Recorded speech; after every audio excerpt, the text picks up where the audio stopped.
맹사성은 학식과 인품이 뛰어나 조선 태조 임금 때에 발탁되었고 태종의 인정을 받았으며 세종대에는 8년간 정승을 했다. 당시 청렴하고 겸손하기로 이름이 높은 그는 벼슬을 그만두고 낙향한 후에도 세종 임금이 불러 국사를 논했다고 한다. 맹사성은 낮은 풍계에 있을 때부터 정승이 된 뒤에도 상대방의 신분이 높고 낮음을 따지지 않고 예를 갖추어 대했다고 한다. 이러한 성품과 관련된 일화가 전해진다. 맹정승이 충청도 아산에 계신 어머니를 뵙고 한양으로 돌아오는 길이었다. 갑자기 소나기를 만나 비를 피할 곳이 마땅치 않던 차에 길가에 정자가 보였다. 정자에 다다르니 잘 차려입은 젊은 선비가 따라온 수행원과 함께 정자를 독차지하고 비를 피하고 있었다.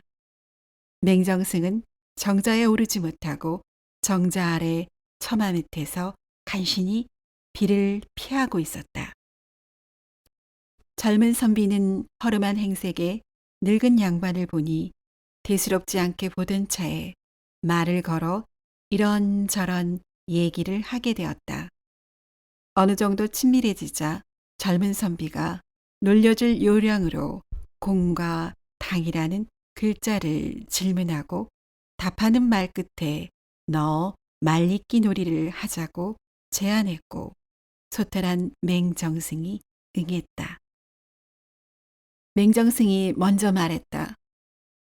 안양에는 무슨 일로 가는 공? 이에 젊은 선비가 벼슬을 구하러 시험 보러 갑니다. 무슨 벼슬을 구하려 하는 공? 의정부 녹사입니다. 이에 맹정승이 내가 시켜줄 공? 라고 하자 젊은 선비가 초라한 차림의 늙은 정승을 힐끗 바라보며 철로께서 농담이 지나치십니다.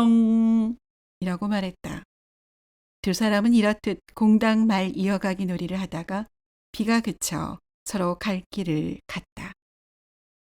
며칠이 흘러 맹정승은 그날 젊은 선비가 치른 시험의 면접관으로 시험장에 갔다. 시험 결과 선비가 합격권에 들어있는 것을 보고 시험장에서 선비의 면접 차례가 오자 넌지시 말했다. 시험은 어찌 보았는공? 이 말을 정승이 하자 젊은 선비는 그제서야 그날 늙은 양반이 맹정승이었던 것을 깨닫고 순간 땅에 엎드리며 말했다. 대감마님, 죽을 죄를 지었습니다. 주변에 앉은 면접관들이 이 상황을 보고 황당해했으나 그간의 일을 듣고 모두들 크게 웃었다. 맹정승은 비 오는 날 젊은 선비가 자신을 희롱한 일을 두고 일체 감정을 가지지 않았으며 선비에게 관리가 되면 길가에 거럼뱅이나 지나가는 개에게서라도 배울 것을 찾으라는 덕담과 함께 선비를 관리로 뽑았다고 한다. 맹정승은 겸손한 데다가 소탈하기까지 하였다고 한다. 평생 재물을 욕심내지 않았고 비가 새는 허름한 집에서 나라에서 받은 녹봉으로만 생활했으며 외출할 때는 검소한 옷차림에 주워다 기른 검은 소를 타고 다녔다고 한다. 이러한 소탈한 모습과 관련된 일화도 전해진다. 어느 날 맹정승이 충청도 아산에 계신 어머니를 뵈러 갈 때의 일이었다. 충청도 양성과 진위의 관원들이 이러한 사실을 알고 맹정승을 영접한다는 핑계로 안면을 트기 위해 가는 길목에 위치한 장호원에서 기다렸다. 관원들이 나졸들을 거느리고 맹정승의 행차를 기다리는데 한참의 시간이 흘렀다. 다들 기다리다 지쳐 혹여 맹정승이 지나가는 날이 아닌가 하고 의심할 즈음에 검은 소를 타고 허름한 행색의 늙은 양반이 길 한가운데를 한가로이 지나가는 것을 보았다. 관원이 길을 터놓기에 노인 양반에게 다가가 호령을 했다. 도대체 어떤 늙은이가 길을 막고 가는 게요? 그러자 노인이 태연하게 말했다. 아산 맹고울이 내 소를 타고 간다오. 고불은 맹사성에 호였다. 뒤늦게 이를 알아들은 관원들은 자신들이 맹정성을 알아보지 못하고 크게 신뢰한 것으로 호환이 있을까 두려워서 사방으로 주랭랑을 쳤다. 이때 지니고 있던 관인이 연못에 빠진 줄도 모르고 도망갔다고 하는데 그 연못 이름이 치민년이라고 전해진다. 이렇듯 맹정승이 겸손하고 검소한 생활 자세를 갖게 된 데에는 젊은 시절의 일이 계기가 되었다고 한다. 맹사성이 이른 나이에 과거에 급제해서 한 고을의 원님으로 있을 때의 일이었다. 젊은 맹사성은 자신의 능력에 대한 자신감이 넘쳐 자만하는 지경에까지 이르렀다. 어느 해 인근에 고승으로 이름난 스님이 있어 도움말을 들을 수 있을까 하여 가파른 산길을 걸어 찾아갔다. 젊은 맹사성이 노스님과 마주 앉아 말했다.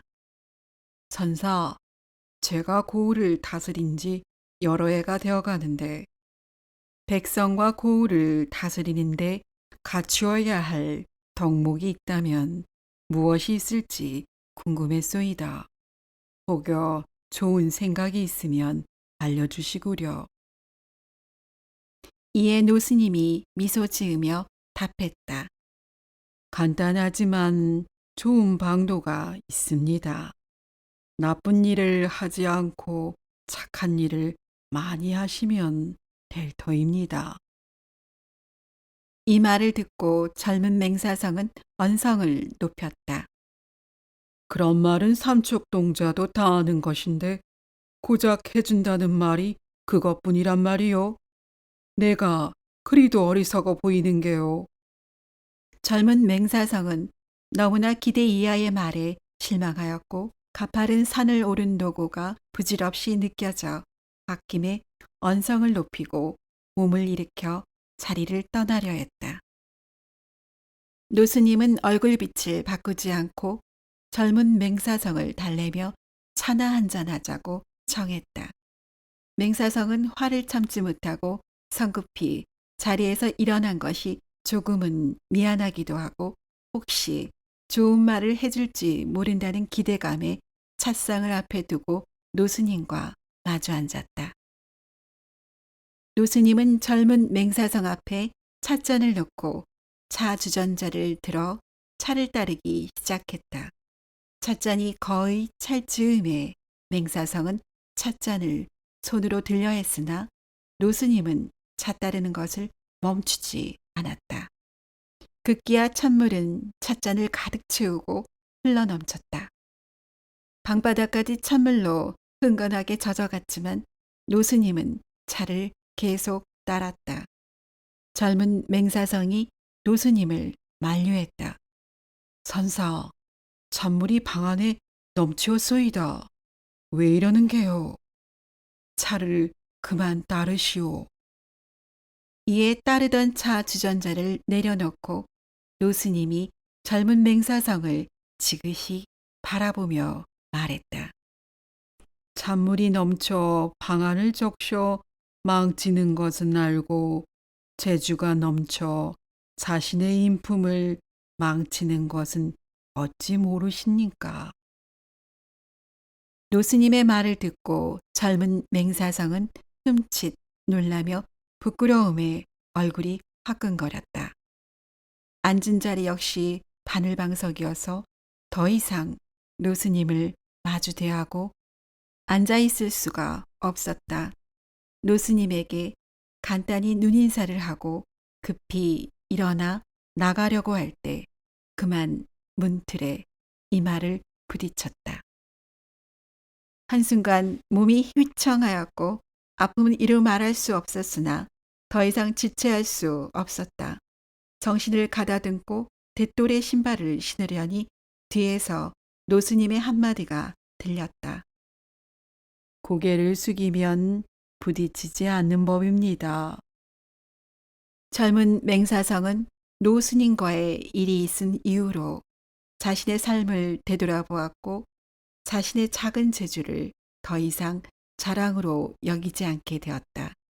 또한 유연하면서 소박하고 꼼수를 부리지 않는 담백한 자세를 변함없이 지니게 되었다고 전해진다. 맹사성은 조선시대 명재상으로 명성을 남겼지만 세상을 떠나며 남긴 물건은 참으로 소박하였다. 빗에는 낡은 집 한 채와 하얀 옥필이 그리고 검은 소가 눈에 띄는 전부였다고 한다. 맹정승이 세상을 떠나자 항상 길동무가 되어주었던 검은 소 역시 주인을 잃은 슬픔에 먹지 않고 시름시름 앓다가 죽었다고 한다. 후대 사람들은 둘의 소박한 인연을 기리기 위해 검은 소를 맹정승의 묘 옆에 묻었다고 전해진다. 이렇듯 맹사성은 자신의 재주를 드러내지 않고 자신을 낮추며 상대방을 존중하는 겸손함과 녹봉 이외의 재물에 눈길을 주지 않은 청빈한 삶을 살았다고 한다. 어떤 사람들은 수많은 세월이 흘러 시대가 바뀌었으니 맹사성의 일화는 지나간 시대의 흔적일 뿐이고 지금의 상황과는 맞지 않다고 평가하기도 하지만 또 어떤 사람들은 맹사성의 몇몇 일화가 현대를 살아가는 우리에게도 여전히 의미가 있으며 본받을 점이 많다고 말하기도